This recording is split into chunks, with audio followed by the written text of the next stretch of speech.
Hello everyone, good morning, how are you. आज हम लोग नए टॉपिक को पढ़ेंगे जिसका नाम है वर्क डन और work done and electric potential of electric dipole in a uniform external field या यूनिफॉर्म इलेक्ट्रिक फील्ड। ठीक है, एक यूनिफॉर्म इलेक्ट्रिक फील्ड में एक डाइपोल के द्वारा कितना वर्क डन होता है और इलेक्ट्रिक पोटेंशियल एनर्जी उसमें कितना स्टोर होता है, ये हम आज के लेक्चर में जानेंगे। ठीक है, तो देखिए आज के लेक्चर में हमें क्या सीखने को मिलता है। पहला चीज है इसमें वर्क डन। तो जैसा इसमें कुछ बात है उस बात को जान जाइए। पहले वर्क डन के बारे में जान जाइए कि वर्क डन पहले होता क्या है इसके अनुसार डाइपोल में। तो जैसा कि आप जानते हैं कि एक डाइपोल पर नेट फोर्स अगर बात किया जाए, क्योंकि इक्वल एंड अपोजिट चार्जेज होते हैं तो इनके कारण जो फोर्स लगेगा वह आपका QE एक होगा माइनस QE। तो नेट फोर्स होता है जीरो। नेट फोर्स आपका जीरो होने के कारण वर्क, अगर टोटल वर्क बात किया जाए तो वर्क डन भी क्या हो जाएगा, जीरो हो जाएगा। लेकिन जो आपका डाइपोल है उस डाइपोल को घुमाने में, रोटेट करने में कुछ उस पर टॉर्क मतलब एक्ट होता है। ठीक है, टॉर्क लगता है। तो वो घुमाने में जितना टॉर्क लगता है वही उसी के द्वारा हमें क्या करना है, वर्क डन निकालना है। तो ये काफी स्मॉल अमाउंट में आपका वर्क डन होगा। इसको हम लोग बारी बारी से जानेंगे। ठीक है, तो देखते हैं इसमें कुछ बातें हैं, उस बात को जान जाइए, उसके बाद देखते हैं। तो देखिए इसमें आपको लिखना क्या है, सबसे पहले ये चीज जितना भी बोले हैं वो चीज आपको अभी तुरंत मिल जाएगा। ठीक है, आप इसे जो भी ये बोर्ड पर स्क्रीन पर आ रहा है आपका, इसको आपको लिखना है, इसको आपको नोट इट डाउन कर लेना है। उसके बाद का ये हम जो डेरिवेशन करने जा रहे हैं वो चीज होगा। ठीक है, तो ये डेरिवेशन में हम लोग देखेंगे। सबसे पहले हम क्या कर लेंगे, एक यूनिफॉर्म इलेक्ट्रिक फील्ड लेंगे। एक यूनिफॉर्म इलेक्ट्रिक फील्ड हमने ड्रॉ कर लिया। यूनिफॉर्म इलेक्ट्रिक फील्ड क्या होता है, जब फील्ड लाइंस जो होते हैं एक दूसरे के पैरेलल होंगे, ठीक है, और इक्वी डिस्टेंस होंगे, तो हम इसे क्या कहेंगे, यूनिफॉर्म इलेक्ट्रिक फील्ड कहते हैं। ठीक है, तो ये आपका E वेक्टर मतलब क्या हो गया, यूनिफॉर्म इलेक्ट्रिक फील्ड। तो शुरुआत में हमने जो डाइपोल लिया था वह इलेक्ट्रिक फील्ड से क्या था, इलेक्ट्रिक फील्ड से वो आपका 90 डिग्री पर ऐसे था। ठीक है, लेकिन इलेक्ट्रिक फील्ड का इस पर प्रभाव पड़ा। ठीक है, इलेक्ट्रिक फील्ड के द्वारा फोर्स लगा और फोर्स लगने से ये क्या हो गया, कुछ एंगल से डेविएट हो गया। ठीक है, और ये अब ये कितना रहता है, नीचे इसको दिखला दिया ऐसे। अब ये इस प्रकार से हो गया। तो ये ध्यान से देखिए, इलेक्ट्रिक फील्ड वाला ये है, तो ये आपका शुरुआत में ये वाला एंगल था 90 डिग्री का। ये θ1 मान लेंगे इस पोजीशन को θ2। तो ये θ1 से θ2 पोजीशन जो हुआ है इसमें कुछ वर्क डन हुआ है। किसके अगेंस्ट में, तो टॉर्क के अगेंस्ट में। यही हमें निकालना है। ठीक है, काफी आसान है जैसा कि आप जानते हैं। अब इसमें डायग्राम में अलग से कुछ नहीं करना है। अब आते हैं यहाँ पर, ध्यान से देखिए। तो ये जो वर्क डन होगा रोटेट करने में अगेंस्ट द टॉर्क, ये हमें फाइंड करना है। तो वर्क, ये आपका जो वर्क डन होगा काफी स्मॉल वर्क डन होगा, इसलिए हम इसको क्या करेंगे, नेग्लेक्ट होगा। यहाँ पर जो वर्क होगा वो आपका टॉर्क के बराबर होगा, इसके अगेंस्ट में होगा। ठीक है, तो ध्यान से देखिए। तो हम लोग यहाँ पर स्मॉल वर्क डन के बारे में बात करेंगे। टॉर्क का फॉर्मूला क्या होता है, टाउ। और यहाँ पर हम क्या कर रहे हैं, टॉर्क लगा है θ1 से θ2, मतलब θ1 माइनस θ2, ये आपका क्या है, dθ। इसको नाम दे दिए, क्या दे दिए, dθ। dθ क्या है, θ1 से θ2 एंगल जितना डिफरेंस हुआ है वो आपका डेल्टा हो गया। तो इसी के अगेंस्ट जितना वर्क डन हुआ ये हमें फाइंड करना है। तो प्रीवियस क्लास से हम लोग जानते हैं, ठीक है, क्या, टाउ बराबर क्या होता है, PE sin थीटा।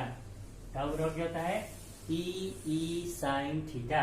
ठीक है, तो देखिए, तो हम क्या कर देंगे, ऊपर मान रख देंगे DW बराबर PE sin theta into d theta. PE sin theta बटा में डी थीटा, ये हो गया। टाउ का मान इतना रख दिए। अब दोनों तरफ इंटीग्रेट कर देते हैं, जिसको हम हिंदी में समाकलन बोल देते हैं। Integrating both side, integrating both side. देखिए इधर वाला का इंटीग्रेट करेंगे तो वर्क आपका 0 भी हो सकता है, वर्क आपका कंप्लीट भी हो सकता है। तो लिमिट रखेंगे 0 से W और फिर से dW का इंटीग्रेशन करेंगे तो वो W ही हो जाएगा। इसलिए ये जस्ट का तस मतलब ये स्मॉल वर्क डन था तो अब ये स्मॉल अमाउंट में था, बिग अमाउंट में, मतलब टोटल वर्क डन हो गया। अब आगे देखिए, अब यहाँ पर ध्यान से देखेंगे साइन थीटा का इंटीग्रेशन करना है। तो यहाँ पर पहले लिख लीजिए PE sine theta into d theta.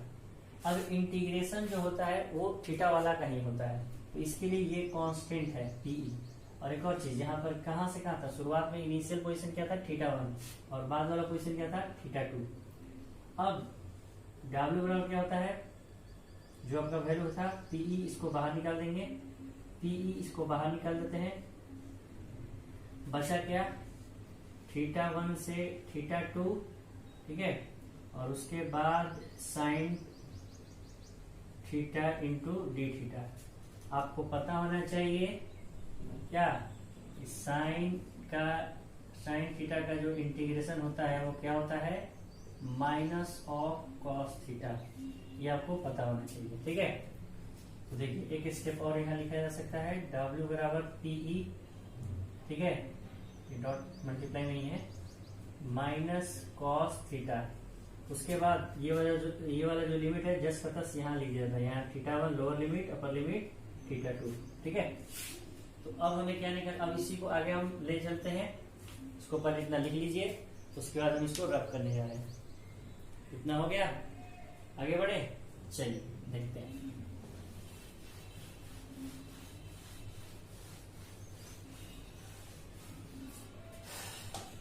देखिए इसको हम लिखते हैं, अब हम लिमिट को रखते हैं, ये लोअर लिमिट है, ये अपर लिमिट है, तो पीई, ठीक है, पीई एक बार अपर लिमिट, तो थीटा के जगह पर ये थीटा वाला 2 का मान रखा जाता है, ये थीटा के जगह पर ही θ2 रखा जाता है।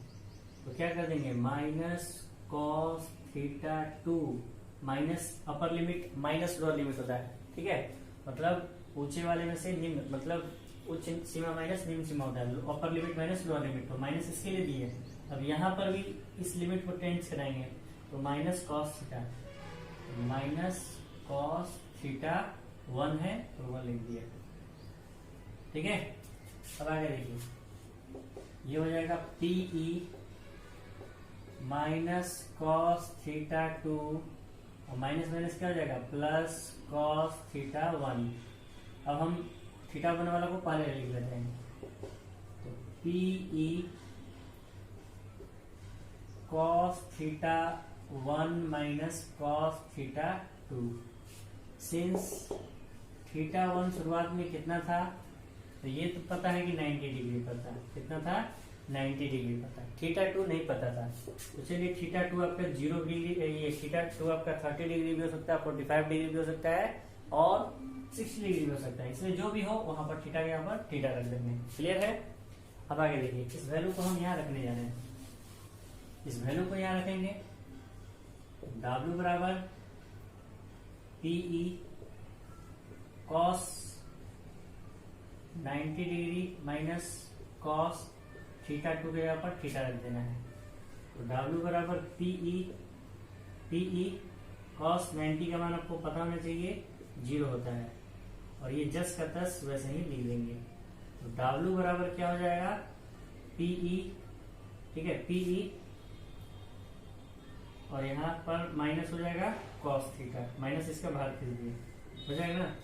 तो ये हो गया आपका वर्क डन, क्या हो गया, वर्क डन। इसको वेक्टर फॉर्म में हम लिख सकते हैं, तो वेक्टर फॉर्म में लिखेंगे तो क्या होगा, W बराबर minus of P vector dot E vector, क्योंकि हम लोग जानते हैं क्या होता है, ए बी कॉस थीटा किसके बराबर होता है, ए वेक्टर डॉट बी वेक्टर, ए वेक्टर डॉट बी वेक्टर, ए वेक्टर डॉट बी वेक्टर और क्या होता है, ए बी कॉस थीटा।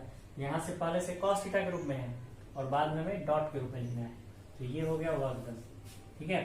तो ये हमने वर्क डन निकाल लिया, और आपको पता होना चाहिए the capacity of doing work is called energy, मतलब जितना इसके द्वारा वर्क डन हुआ टॉर्क के अगेंस्ट में, वही आपका एनर्जी के रूप में, डायपोल के एनर्जी के रूप में स्टोर हो जाएगा। सो वर्क इक्वल यहाँ पर जानते हैं क्या होता है, एनर्जी, वर्क इक्वल क्या होता है एनर्जी। तो W बराबर U बराबर minus P vector dot E vector. This was all about, ठीक है। तो यहाँ पर अगर लिखना होगा इतना के बाद तो लिखेंगे क्या, the work done of a dipole is store as potential energy of a dipole. जो आपका वर्क डन हुआ है वही आपका किसमें संचित हो जाएगा, वही आपका स्थितिज ऊर्जा के रूप में संचित हो जाता है। आई बात समझ में? चलिए अच्छी बात है और उम्मीद करते हैं आप लोग को काफी अच्छे से समझ में आई होगी। अगर जिनको एक बार भी नहीं समझ में आती है, सबकी कैपेसिटी अलग होती है समझने की, इसलिए आप अगर एक बार में नहीं आए तो दोबारा देखिए, ठीक है। और जिसको समझ में आ गई फिर भी आप उसको दोबारा देखें ताकि आपका ये टोटल कॉन्सेप्ट क्लियर हो जाए। आप जितना बार इस वीडियो को देखेंगे उतना बार कुछ नया सीखेंगे, ये हमारा चैलेंज है। पहली बार में देखते हैं कुछ नया सीखे, दूसरी बार में देखें कुछ नया सीखे, और उसके बाद आप ओवर कॉन्फिडेंट हो सकते हैं भी, और आप बिल्कुल सही डेरिवेशन इसका करिएगा। ये एग्जामिनेशन के पॉइंट ऑफ व्यू से ज्यादा इंपॉर्टेंट है, और ये सीबीएसई के एग्जाम में भी पूछा जा चुका है। ये आपका ज्यादा नहीं 2 मार्क्स में आपका आएगा, ठीक है। और ज्यादा बड़ा डेरिवेशन भी नहीं कि ये 5 मार्क्स का बन जाए, इसलिए इस डेरिवेशन को ध्यान रखेंगे और बोर्ड के एग्जाम के लिए भी काफी इंपॉर्टेंट है। So this was all about today lecture. घर पर रहिए और बहुत ख्याल रखिए अपना। Thank you.